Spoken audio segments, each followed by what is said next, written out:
Hi everyone and welcome back to GK today. So हमें discuss करने 15 अगस्त के most important current affairs and happy Independence Day to all of you. चलिए start करते हैं आज का सेशन। सो रिवीजन हम स्टार्ट करेंगे लास्ट करंट अफेयर्स का। What is the name of the operation launched by the Border Security Force along the Rajasthan border ahead of Independence Day. So Independence Day के दौरान जो ऑपरेशन चल रहा है and that is operation alert, BSF ने इसे चला रखा है। The next one, what is the theme of International Youth Day? International Youth Day की थीम क्या रही थी? And that is option number A, local youth actions for the SDGs and beyond. 12th of अगस्त को observe किया गया international youth day. ठीक है। Vitthal Rukmini temple किस स्टेट में यह लोकेटेड है? ऑप्शन नंबर डी, महाराष्ट्र में यह लोकेटेड है। Ulchi Freedom Shield is an annual joint exercise between which two country? So bilateral exercise South Korea and US के बिटवीन है ये है। The next one, Deen Dayal Sparsh Yojana was initiated by which government department? So इसे department of post ने initiate करा है। The next one, operation Falcon was launched by which state government to protect one horn rhino from poacher? So one horn rhino को poacher से protect करने के लिए जो ऑपरेशन चला था फॉल्कन, असम में इसे कंडक्ट कराया गया बिकॉज यहाँ पर सबसे लार्जेस्ट पॉपुलेशन है वन हॉर्न राइनो की। कहाँ पर? काजीरंगा में। ठीक है। The next one, which state government has launched Catalyst and Ease of Doing Business Cell to support Global Capability Center? Recently Karnataka ने इसे अनाउंस किया है। The next one, मेहतारी वंदन योजना was launched by which state government? इसे recently Chhattisgarh government ने launch करा है। Orbiting carbon observatory program is an initiative of which space organization? NASA का है ये एंड रिसेंटली इसके लिए बजट कट किया जा रहा है, इसे एंड किया जा रहा है एंड दैट्स व्हाई यह न्यूज़ में रहा था। The next one, Etalin hydro electric project ये किस स्टेट में लोकेटेड है? And that is option number A, Arunachal Pradesh में यह है located. Back to the session, आज जो टॉपिक हम डिस्कस करने जा रहे हैं, सो हम डिस्कस करेंगे टाटो सेकेंड हाइड्रो इलेक्ट्रिक प्रोजेक्ट, ये कहाँ पर लोकेटेड है एंड उस स्टेट के अदर प्रोजेक्ट्स को हम डिस्कस करेंगे। इंडिया सेमीकंडक्टर मिशन को हम डिस्कस करेंगे because recently 4 other semiconductor plant के लिए अप्रूवल मिला है by the centre and that's why काफ़ी इंपॉर्टेंट क्वेश्चन है। एंड एक टर्म को हम डिस्कस करेंगे recently, that is oldest known Wallacean hominids, इसको हम डिस्कस करेंगे। भूनीर पोर्टल को हम डिस्कस करेंगे। पीएम दक्ष स्कीम को हम डिस्कस करेंगे एंड सीएम किसान Kalyan Yojana. Recently sports news में वर्ल्ड गेम्स में हमें सिल्वर मेडल मिला है, इसे हम डिस्कस करेंगे। एंड ऑटोमोबाइल इंडस्ट्री में इंडिया की रैंक क्या रही एंड एक ग्लेशियर अभी न्यूज़ में रहा, उसके बारे में जानेंगे। मेगा टिंकरिंग डे 2025 को हम डिस्कस करेंगे। ठीक है, चलिए स्टार्ट करते हैं। And the first one, so the Tato second hydro electric project and it is located in which state? So recently यह प्रोजेक्ट न्यूज़ में रहा, किस स्टेट में यह लोकेटेड है? प्लीज़ नोट, अरुणाचल प्रदेश में यह लोकेटेड है। So recently CCEA, that is the Cabinet Committee on Economic Affairs, इन्होंने सम बजट यहाँ पर अप्रूव करा है। कितना? 8146.21 CR का। और इस प्रोजेक्ट की जो टोटल कैपेसिटी है बेसिकली 700 मेगावाट है। और कहाँ पर इसे स्टार्ट किया जाएगा? शी योमी डिस्ट्रिक्ट, अरुणाचल प्रदेश में। सो इसका बजट रिसेंटली अप्रूव हो चुका है, कैपेसिटी ऑलरेडी डिसाइडेड है एंड रिसेंटली इसे अरुणाचल प्रदेश के शी योमी डिस्ट्रिक्ट में टाटो विलेज एंड सियोम रिवर के ऊपर बनाया जा रहा है। बेसिकली इस प्रोजेक्ट में 4 टर्बाइंस इंक्लूड रहेंगे ऑफ 175 मेगावाट ईच और लगभग 2738.06 मिलियन यूनिट एनुअली यह जनरेट करेंगे इलेक्ट्रिसिटी की। ठीक है, ओवरऑल यहाँ पर कोलैब है, जॉइंट वेंचर है Arunachal Pradesh state government and NEPCO के बिटवीन। यहाँ पर NEPCO stands for North Eastern Electric Power Corporation Limited. So यह अरुणाचल प्रदेश के साथ कोलैब करके इस हाइड्रो इलेक्ट्रिक प्रोजेक्ट को डेवलप कर रहा है, जिसके तहत 12% फ्री पावर अरुणाचल प्रदेश को मिलेगी, गवर्नमेंट को मिलेगी and 1% local area development fund के लिए मिलेगी इस प्रोजेक्ट की टोटल कैपेसिटी का। ठीक है, सो इसे ध्यान आप रख लेना। ओवरऑल हम यहाँ पर डिस्कस करेंगे अरुणाचल प्रदेश को, जितने भी इनके हाइड्रो इलेक्ट्रिक प्रोजेक्ट है उन्हें हम डिस्कस करेंगे। कल ही हमने डिस्कस करा था एटालिन हाइड्रो इलेक्ट्रिक पावर प्रोजेक्ट, ठीक है। इसे किसने कमीशन किया हुआ है उनका ध्यान रख लेना। SGVN बना रहा है बेसिकली इसे अरुणाचल प्रदेश में।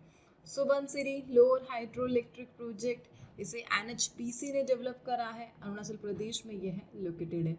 इसी के अलावा जो NEEP CEO है, इनका एक other prestigious hydro electric project है, that is Kameng. So Kameng hydro electric project ये कहाँ पर है, that is also located in the Arunachal Pradesh state. इसके अलावा Dibang multipurpose hydro electric project, वो यहाँ पर आपको देखने को मिलेगा और इंडिया का हाईएस्ट डैम ये बनेगा to be expected. And Tawang first hydro power project Arunachal Pradesh में है। इसके अलावा जो बनने जा रहा है सबसे लार्जेस्ट कैपेसिटी वाला, that is upper Siang hydro electric project, basically Siang district में इसे बनाया जाएगा। इसकी कैपेसिटी 11 गीगावाट रहने वाली है, सो दैट चाइना के 60 गीगावाट को यहाँ पर हम काउंटर कर सके, ठीक है। सो अरुणाचल प्रदेश के ये जितने भी मेन हाइड्रो इलेक्ट्रिक प्रोजेक्ट हमने डिस्कस करें, इनका नाम आप ध्यान रख लेना, एंड दैट्स ऑल, ठीक है। चलिए आगे बढ़ते एंड कुछ क्वेश्चंस के आंसर आप कर दीजिए, आपको याद हो जाएंगे आपको कितना पता है हाइड्रो इलेक्ट्रिक प्रोजेक्ट्स के बारे में। चलिए डिस्कस करते हैं। सो इटालियन अभी हमने डिस्कस करा, सबको पता है कहाँ पर है, अरुणाचल प्रदेश में। अपर कर्णाली ये कहाँ पर लोकेटेड है, किस कंट्री का पार्ट है, सो नेपाल का यह पार्ट है। एंड टाटो अभी डिस्कस करा, अरुणाचल प्रदेश में है, सेकंड अब वापस अप्रूव हो चुका है। सुबनसिरी अभी हमने डिस्कस करा, अरुणाचल प्रदेश और असम के बॉर्डर के लॉन्ग साइड है। एंड टोटल आउटले आपसे पूछा जा रहा है, budgetary support for enabling infrastructure for hydro electric projects HGP के लिए जो स्कीम आई है उसका total outlay 12,461 crore it is, ठीक है। इसी के अलावा जो रीसेंट प्रोजेक्ट न्यूज़ में चला है, जो मैंने कल आपसे पूछा था, that is Khorlochu hydro power project. कहाँ पे बन रहा है ये, भूटान में बन रहा है। कोलैब किसने करा है, Druk green power plus Tata power ने। इसकी कैपेसिटी कितनी है, 600 मेगावाट, ठीक है। Moving on, The next one, India Semiconductor Mission operates under which ministry? So ISM को हम डिस्कस कर रहे किस मिनिस्ट्री के तहत ये फंक्शन करता है, जिसके रिसेंट कैबिनेट मिनिस्टर अश्वनी वैष्णव है, जिनके पास मिनिस्ट्री ऑफ रेलवे भी, and that is ministry of electronics and information technology. Semiconductor है, ऑब्वियसली इसी के तहत ये फंक्शन करेगा। सो रिसेंटली अपडेट क्या है, गवर्नमेंट ऑफ इंडिया ने 4 न्यू सेमीकंडक्टर प्लांट के लिए अप्रूवल दिया है। उड़ीसा में है, पंजाब में है, आंध्र प्रदेश में, और टोटल 4 न्यू सेमीकंडक्टर प्रोजेक्ट्स यहाँ पर अप्रूव हो चुके हैं। और जो पार्ट है इंडिया के सेमीकंडक्टर मिशन का, एंड बेसिकली गोल क्या है, इंडिया को बनाना है global electronic hub semiconductor field में, एंड दैट्स वाई यहाँ पर अभी तक हमारे पास टोटल 10 अप्रूव्ड सेमीकंडक्टर प्लांट आ चुके हैं, ठीक है। So point of the discussion यहाँ पर उन 10 सेमीकंडक्टर प्लांट्स को हम डिस्कस करेंगे, प्लस इस मिशन को कब लॉन्च किया गया था। गोल क्या है, सेम इंडिया को बनाना है ग्लोबल हब। यहाँ पर उन सेमीकंडक्टर प्लांट्स को मैं डिस्कस कर रही हूँ जो अंडर कंस्ट्रक्शन में है और इंडिया के लिए बनाएंगे सेमीकंडक्टर चिप को, बेसिकली द फर्स्ट वन। सो यहाँ पर point to be noted, Gujarat में 4 प्लांट को डेवलप किया जा रहा है, एंड 1 असम के अंदर है, एक उत्तर प्रदेश में है, एंड रिसेंटली उड़ीसा, पंजाब और आंध्र प्रदेश भी यहाँ पर आ चुके हैं। सो नेम को हम डिस्कस कर लेते हैं। माइक्रोन USA, एंड यह गुजरात के सानंद में बना रहा है। द सेमीकंडक्टर प्लांट 2026 तक ऑपरेशन में आ जाएगा। अगेन गुजरात के धोलेरा को सिलेक्ट किया जाता है, and Tata electronics and Taiwan based power chip collab करके इस सेमीकंडक्टर फैब्रिकेशन यूनिट को डेवलप कर रहे हैं। थर्ड हम डिस्कस कर रहे हैं जिसके लिए टाटा पावर ही आता है अगेन, एंड असम के मोरीगांव में इसे डेवलप किया जा रहा है, that is Tata semiconductor assembly and test private limited, ठीक है। देन अगेन फोर्थ, गुजरात के सानंद में CG power, Japan based Renesas, Thailand based Stars micro electronics, ये तीनों कोलैब करके गुजरात के सानंद में जो 4th यूनिट है सेमीकंडक्टर की उसे डेवलप करेंगे। And the last again Gujarat के सानंद में सेमीकंडक्टर यूनिट को बनाया जाएगा जिसका नाम क्या है, Kaynes Semicon private limited India, ठीक है। सो ये 5 तो पहले ही अप्रूव हो चुके थे। नाउ अभी रिसेंटली हमने डिस्कस करा था मई में 2025 में कि यूनियन कैबिनेट ने उत्तर प्रदेश में एक सेमीकंडक्टर प्लांट को अप्रूवल दिया है। कहाँ पर, जेवर इंटरनेशनल एयरपोर्ट के नियर बाय, और उसके लिए कोलैब किसने करा है, Taiwan based Foxconn and HCL India मिलकर यह बनाएगा। सो ध्यान रख लेना, जो 6th प्लांट है उत्तर प्रदेश में है और कहाँ पर, जेवर उत्तर प्रदेश में इसे बनाया जाएगा। And now a new update, 4 और हमें मिल चुके हैं, उनके नेम हम डिस्कस कर रहे। सो SICSEM भुवनेश्वर उड़ीसा में इसे बनाया जाएगा, basically silicon carbide semiconductor plant. And इसके लिए कोलैब किसके साथ कर रहा है, UK बेस्ड फैब्रिकेशन लिमिटेड है, इनके साथ कोलैब करके जो सिलिकॉन कार्बाइड सेमीकंडक्टर प्लांट है उसे बनाया जाएगा उड़ीसा में। ठीक है, सेकंड जो भी नाम रहा अगेन भुवनेश्वर उड़ीसा में, that is 3D glass solution inc के नाम से है and that is Bhubaneswar Orissa. यहाँ पर डेवलप हुआ semiconductor by this particular 3D glass solution. And third Andhra Pradesh में ASIP को मिला है approval, advance system in package technologies को, और पार्टनर कौन है इनका, साउथ कोरिया के साथ मिलकर आंध्र प्रदेश में इसे डेवलप किया जाएगा। एंड पंजाब के मोहाली में बनाया जाएगा एंड इसके लिए जो अप्रूवल दिया गया है वो CDIL को दिया है, continental device India private limited को। ओवरऑल इन नेम्स को ध्यान रख लेना, जगह को ध्यान रख लेना, कहाँ पर कौन सा प्लांट बनाया जा रहा है, किसके साथ कोलैब हुआ है। ओवरऑल गुजरात के सानंद में, धोलेरा में, गुजरात में टोटल 4 है, उड़ीसा में 2 है, दैन पंजाब, आंध्र प्रदेश एंड यहाँ पर असम एंड उत्तर प्रदेश का इन्वॉल्वमेंट है इंडिया के सेमीकंडक्टर मिशन के लिए। Hope this question is clear. Moving on, some semiconductor topic को हम उठाते हैं, उसी से रिलेटेड कुछ क्वेश्चंस को देख लेते हैं इन केस हमारे पास है। So, whereas Government of India recently approved the setting up of India's 6th semiconductor unit, so Uttar Pradesh के जेवर में अभी हमने डिस्कस करा, which state government has laid the foundation stone for India's first gallium nitride based semiconductor fabrication plant Chhattisgarh में। ठीक है, and state government का इनिशिएटिव है ये। What is the name of the aerospace quality semiconductor chip jointly developed by the IIT Madras and ISRO and IRIS उसका नाम था। Which state is home to India's first private semiconductor manufacturing facility, that is also important, Andhra Pradesh, and first private, ठीक है, Gujarat first outsource semiconductor assembly and testing plant inaugurated कहाँ पे, सूरत में। And semiconductor fabrication plant का नाम आपसे पूछा जा रहा है जिसे इंडिया US पार्टनरशिप के तहत बनाया जाएगा, शक्ति। ठीक है, that is. And where will the first semiconductor park in Uttar Pradesh be established, greater Noida में इसे डेवलप किया गया था। ठीक है, चलिए आगे बढ़ते हैं। Where were the possible artifacts of the oldest known Wallacean hominids recently found. So हाल ही में सबसे पुराने ज्ञात वॉलेसियन होमिनेट्स की संभावित जो कलाकृति है, टूल्स है, रेजिड्यू है, वो कहाँ पर मिले हैं। सो आइलैंड है एक एंड इंडोनेशिया का, and that is Sulawesi island. और आज जिसे सम 1.02 मिलियन ईयर अगो ये जो मानव की सबसे ओल्डेस्ट स्पीशीज है यह पाई जाती थी, दैट इज वॉलेसियन होमिनिड्स। और रिसेंटली इनके टूल्स इस आइलैंड पर मिले हैं एंड दैट्स वाई यह क्वेश्चन न्यूज़ में रहा।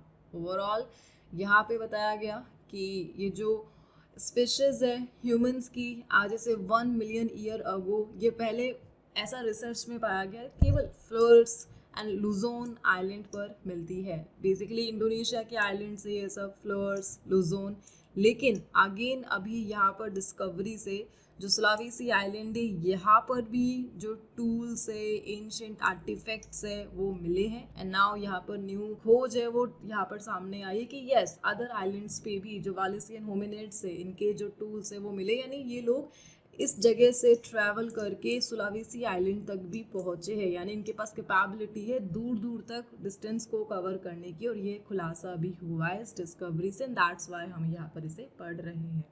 ओवरऑल हमें यहाँ पे क्या कवर करना है, यहाँ पे एक टर्म को हमें कवर करना है, that is Wallace line. Important है, वॉलेस लाइन क्या होती है। सो वॉलेस लाइन यहाँ पर एक इमेजिनरी लाइन है जो एशिया को ऑस्ट्रेलिया से सेपरेट कर रही है। ठीक है, इस टर्म को ध्यान रख लेना।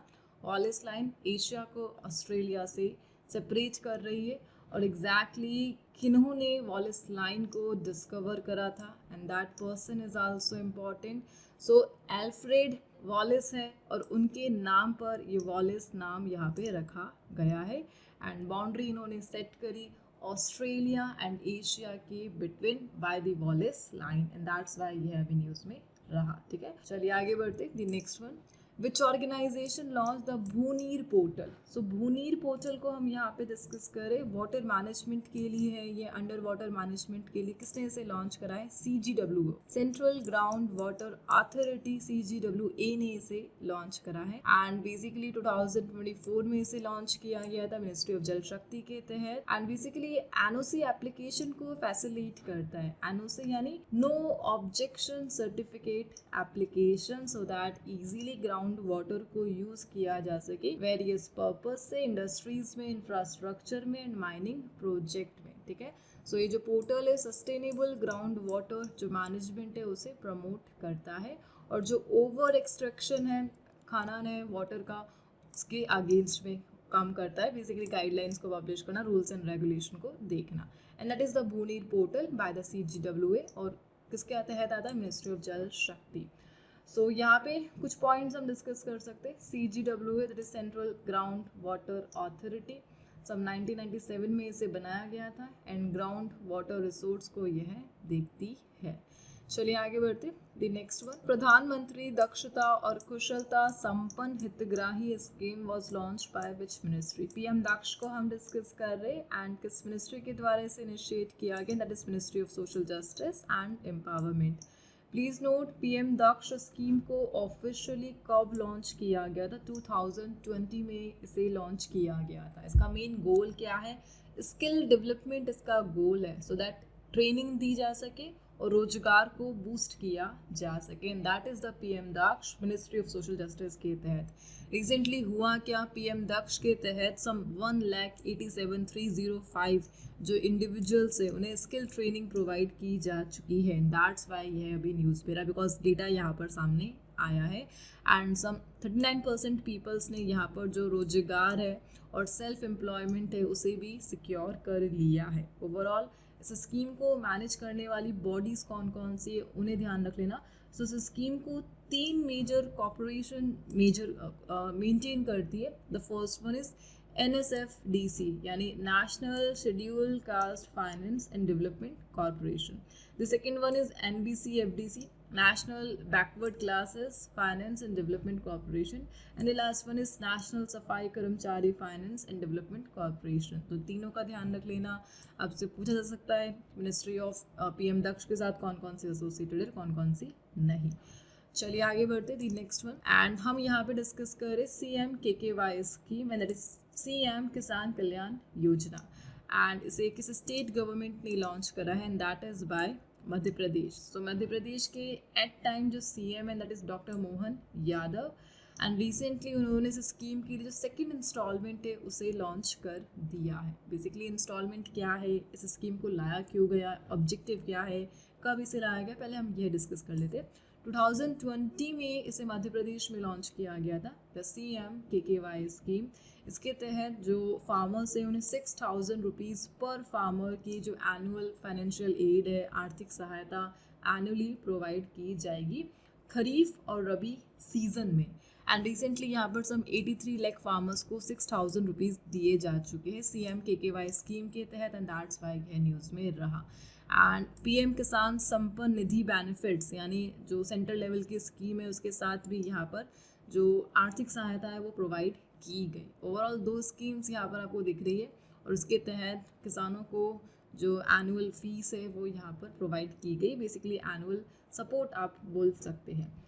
सो सेकेंड जो स्कीम यहाँ पे डिस्कस करें दैट इज PM किसान सम्मान निधि योजना। सो PM किसान इसे कब लॉन्च किया गया था? 2019 में, ठीक है। और बेसिकली यहाँ पर सम 17,500 करोड़ का जो फंड है वो फार्मर्स को दिया जा चुका है मार्च 2025 तक, इन दोनों स्कीम्स के तहत CM-KKY अलॉन्ग साइड PM किसान Samman Nidhi benefits, and that's Y यह सब न्यूज़ में रहा। आगे बढ़ते हैं, यहाँ पर मध्य प्रदेश को डिस्कस किया जा रहा है, स्कीम्स को डिस्कस किया जा रहा है। सो कुछ स्कीम्स को हम यहाँ पर देख लेते जो हाल ही फिलहाल में न्यूज़ में रही है, एंड दे आर। पहले स्कीम को कल हमने डिस्कस करा था, ministry of petroleum and natural gas ने इसे लॉन्च करा है, प्रधानमंत्री मातृ वंदना योजना। और बेसिकली मिशन शक्ति का किस सब स्कीम का यह पार्ट है, सामर्थ्य का ये पार्ट है, which is state government has launch the Him bus plus scheme, और हिमाचल प्रदेश ने इसे लॉन्च कराया। स्वास्थ्य साथी हेल्थ इंश्योरेंस स्कीम है किसी स्टेट गवर्नमेंट की, वेस्ट बंगाल की। PMKSY इसे किस यूनियन मिनिस्ट्री ने इम्प्लीमेंट करा है, ministry of food processing industries ने। Chirag Paswan is the cabinet minister. Which organisation has launch the women led cooperative schemes and Swayam Shakti Sahkar Yojana, Nandini Sahkar basically इस स्कीम्स का नाम है, एंड NCDC ने इसे लॉन्च किया था।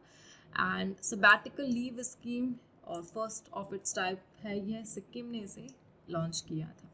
Moving on the next one, यहाँ पे स्पोर्ट्स न्यूज़ को हम डिस्कस करें। दैट इज 2025 वर्ल्ड गेम्स कहाँ पर होस्ट किए जा रहे, चाइना के चेंगडू में इसे होस्ट किया जा रहा है। एंड रिसेंटली यहाँ पर इंडिया की नम्रता बत्रा ने सिल्वर मेडल को क्लिंच करा है women's 52 kg wushu final game में, एंड दैट्स वाई यह न्यूज़ में रहा। सो सिल्वर मेडल हमारे पास यहाँ पर आया है, एंड इंडिया का फर्स्ट एवर वुसू मेडल है यह वर्ल्ड गेम्स पर। और बेसिकली 2025 में सेकेंड मेडल है, बिकॉज इससे पहले Rishabh Yadav already bronze medal जीत चुके हैं मैंस कंपाउंड आर्चरी में। सो विमेन कैटेगरी में पहला आ चुका है सिल्वर, एंड ओवरऑल कैटेगरी में सेकेंड ये मेडल है हमारे पास, and that game is wushu and world games event है यहाँ पर, ठीक है। सो यहाँ पर वुशु से कुछ टर्म आप ध्यान रख लेना कि बेसिकली गेम का टाइप है, और वुशु को खेलते वक्त आपको दो मेजर रूल्स का ध्यान रखना पड़ता है, फॉर्मेट का ध्यान रखना पड़ता है, and that is taolu and sanda. So taolu and sanda यह किस गेम से एसोसिएटेड है, किस गेम की टर्म से यह, सो वुशु से यह एसोसिएटेड है, point to be remember. Moving on the next one, according to Ministry for Road Transport and Highway, what is India's position in global automobile industry? So global automobile industry यानी vehicle manufacturing में हमारी ranking क्या है यहाँ पर, and हम stand करते third position पर after US and China. US का यहाँ पर 78 लाख करोड़ है, चाइना का 49 लाख करोड़ है, एंड हम स्टैंड करते 20 लाख करोड़ पे, 22 लाख करोड़, और थर्ड लार्जेस्ट ऑटोमोबाइल इंडस्ट्री हम यहाँ पर बन चुके हैं। लाइक हम थर्ड लार्जेस्ट ऑटोमोबाइल है, फोर्थ लार्जेस्ट इकोनॉमी है इस साल के लिए, and many more, but still यहाँ पर काफ़ी सारा इशूज़ हैं इंडिया में। ओवरऑल यहाँ पर जो ऑटोमोबाइल सेक्टर है वो सम 7.1% अपना कंट्रीब्यूशन कर रहा है इंडिया की GDP में, एंड मैन्युफैक्चरिंग GDP में 49%, एंड फाइनेंशियल ईयर 25 में जो टू व्हीलर है उनका जो डोमेस्टिक मार्केट है वो 76.57% है, जबकि पैसेंजर कार्स का 16.80% रिकॉर्ड किया गया। ओवरऑल इंडिया की रैंकिंग आपको ध्यान रखनी है, थर्ड लार्जेस्ट ऑटोमोबाइल इंडस्ट्री है हम, फिफ्थ लार्जेस्ट एविएशन इंडस्ट्री है हम, फोर्थ लार्जेस्ट इकोनॉमी है हम इस फाइनेंशियल ईयर के लिए। चलिए आगे बढ़ते, द नेक्स्ट वन, एक ग्लेशियर को हम डिस्कस करें, that is Pareto Moreno glacier, that was recently seen in news. किस कंट्री का ये पार्ट है, प्लीज नोट अर्जेंटीना का पार्ट है। अर्जेंटीना याद है, बेसिकली 5 नेशन टूर का यह पार्ट है। अर्जेंटीना साउथ अमेरिकन कंट्री है। अर्जेंटीना कैपिटल क्या है इसकी, कुछ ब्यूनस एरीज है, हाँ या ब्यूनस एरीज। सो रिसेंटली हुआ क्या, साइंटिस्ट ने वार्निंग दी है कि अर्जेंटीना का जो पेरिटो मोरेनो ग्लेशियर ये काफ़ी फास्टली मेल्ट हो रहा है टेम्परेचर राइज के कारण, एंड वाइट जाइंट के नाम से इसे जाना जाता है। लॉस ग्लेशियर नेशनल पार्क में यह लोकेटेड है, एंड अर्जेंटीना कंट्री का यह पार्ट है which is a south American country, and that's Y अभी यह न्यूज़ में रहा। मूविंग ऑन, यहाँ पे मेगा टिंकरिंग डे 2025 को हम डिस्कस कर रहे हैं। सो रिसेंटली नीति आयोग ने अटल इनोवेशन मिशन के साथ मिलकर ऑर्गेनाइज करा इंडिया का largest school based tinkering event, जहाँ पर सम 10,000 जो ATLs है from different 35 states and UTs ने पार्टिसिपेट करा था वर्चुअली। सो ऑनलाइन यहाँ पर मीटिंग हुई, 35 स्टेट के जो अटल टिंकरिंग लैब है अप्रॉक्सीमेट 10,000 ATL है, और UT से सब ने यहाँ पर मिलकर पार्टिसिपेट करा, even from the urban areas, rural areas, वहाँ के जो ATLs है सब ने मिलकर इस इवेंट में पार्टिसिपेट करा, जिसे नीति आयोग ने वर्चुअली होस्ट किया था। ओवरऑल गोल क्या है इंडिया का, जो इनोवेशन है और PM मोदी का जो विज़न है विकसित Bharat and school level innovation को प्रमोट करना, इंडिया को उसमें लीडर बनाना, यह सब इसका ऑब्जेक्टिव रहा। ओवरऑल यहाँ पे कुछ टर्म्स को हम डिस्कस कर लेते। First of all ATLS, Atal tinkering lab, basically इन्हें 6th से लेके 12th स्टूडेंट्स है उनके लिए बनाया गया है, और इन लैब्स के थ्रू जो रोबोटिक्स है उन्हें प्रमोट किया जा रहा है स्कूल एजुकेशन में। एंड सम 10,000 ऑलरेडी हमें डेटा में शो हो चुका है कि अभी हमारे पास है, ठीक है। एंड एक टर्म यहाँ पे डिस्कस हो रही है, that is Atal innovation mission. इसे कब लाया गया था? 2016 में इसे लॉन्च किया गया था। एंड अटल इनोवेशन मिशन को नीति आयोग मैनेज करती है। इंडिया में इनोवेशन एंड एंटरप्रेन्योरशिप को प्रमोट करना यह अटल इनोवेशन मिशन का पार्ट है, और अटल टिंकरिंग लैब इसी मिशन के तहत स्कूल्स में स्टार्ट की गई, सो दैट स्कूल लेवल पर रोबोटिक्स को प्रमोट किया जा सके, ओवरऑल इनोवेशन एंड एंटरप्रेन्योरशिप को प्रमोट करना, ठीक है। Hope this question is clear. चलिए आगे बढ़ते। सो आज इस सेशन को हम यहाँ पे एंड करते। आज के लिए जो क्विज के क्वेश्चन है बेसिकली वो रिलेटेड है आपके लिए, and that is with the category of science and technology. So इनके आंसर आपको कमेंट बॉक्स में प्रोवाइड करने, एंड हम मिलते हैं नेक्स्ट क्लास के साथ। Till then please do revision and take care, and again happy Independence day.